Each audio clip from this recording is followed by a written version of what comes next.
going. There we go.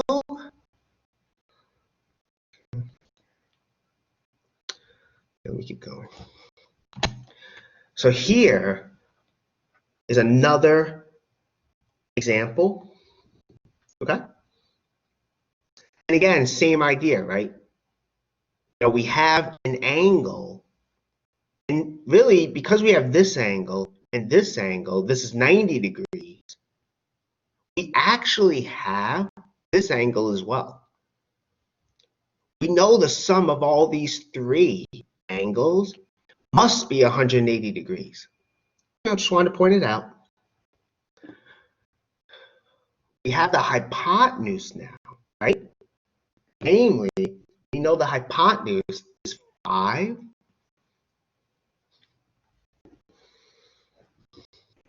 And the two legs here, these two sides, we have to figure out.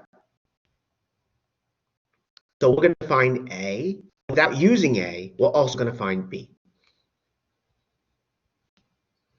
Okay, so let's find A first. The question is, what trig function do we use? Well, A is the adjacent side. Hypotenuse is 5. A is the adjacent. Hypotenuse is 5. So adjacent and hypotenuse, cosine, right? Cosine is adjacent hypotenuse. So in other words, cosine of 55 degrees, right? That's equal to A over 5. So just like before, we want to solve for A. So it's a little bit easier here. You only have to do one step, so to say. Multiply both sides by 5. Doing so, these will cancel, right? And you'll get 5 times the cosine of 55 degrees equals A. I put the A in the left because, again, generally the unknown you want on the left side. Okay, that's good. Now, what's cosine of 55 degrees, though? That's where the calculator comes into play. And that turns out to be this. Okay, so then A is equal to 5 times this, which turns out to be about this.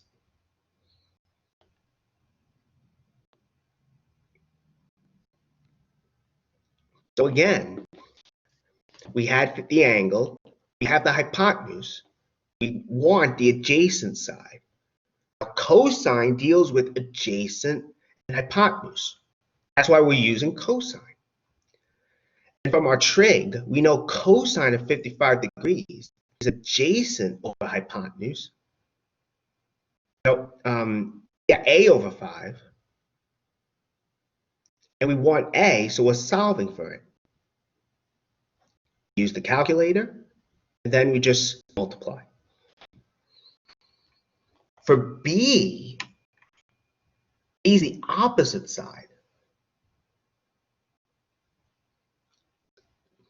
Since B is the opposite side, we know the hypotenuse. We want a trig function which involves the opposite and hypotenuse. How about sine? I mean, go back here, right? Sine is opposite and hypotenuse. So let's use sine. So sine of 55 degrees, right?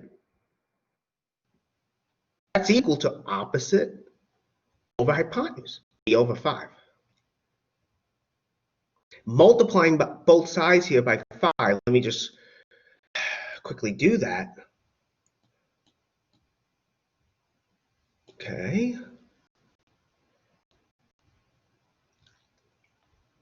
If I can squeeze that in, there we go. These 5s are going to cancel. That's not an 8, that's a 5. That's a 5 crossed out. There we go. Those are going to cancel. And we get B is 5 times the sine of 55 degrees.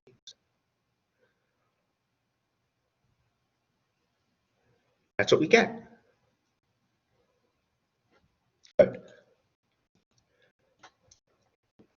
Again, we have to figure out what sine of 55 degrees is. That's no big deal. That's where our calculator comes in.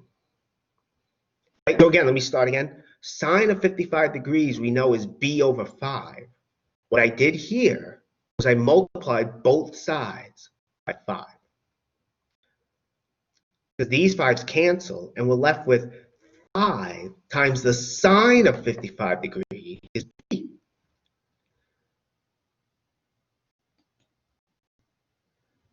Okay, now we put b on the left side. You know, it's really better to have the unknown on the left side. Okay? And so using the fact, you know, going to our calculator, that sine of 55 degrees is this. Okay?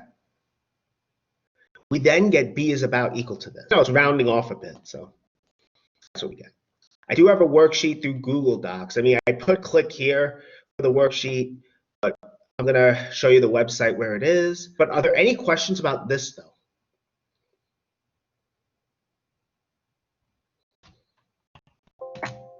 You know what? Well, there we go. Okay. There are questions like this on the worksheet. So I hope I didn't go too fast. Let me see.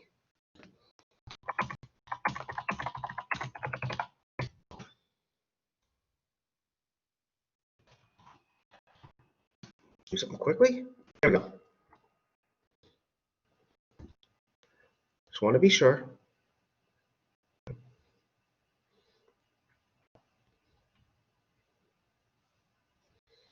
Okay.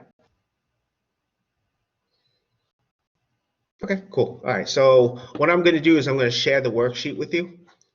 Let me stop the poll and the other stuff. Okay, good. Hey, there we go. Hold on. Where is it? There we go. Okay. See, can everyone see that? It's a few different questions on it, so I figured I'd have you guys do a few at a time, go through it and stuff. Okay. So let me just stop the recording.